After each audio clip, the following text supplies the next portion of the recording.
Hi guys, good morning. So welcome to my vlog. So ngayong umaga, napag-isip-isip ko na gumawa ng thank you vlog sa lahat ng mga followers ko at mga subscriber ko. So karapatan nyo yung mapanood yung mga ganap na nangyayari sa buhay namin as a mini vlogger. So I would like to take this opportunity na magpasalamat sa inyo sa lahat ng suporta at sa nanonood ng mga vlog na ginagawa ko.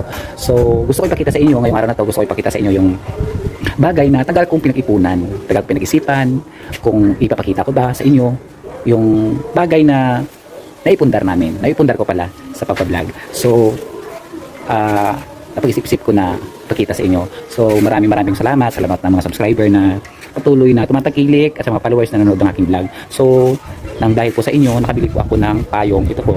So hindi na po ako may mababasa tuwing ulan. So karapatan nyo yung makita ito. Ito po yung payong. Matagal ko pong pinag-ipunan to at saka may parang ipakita sa inyo. Kahapon ko lang ito nabili. So salamat at nakapundar na po ako ng payong.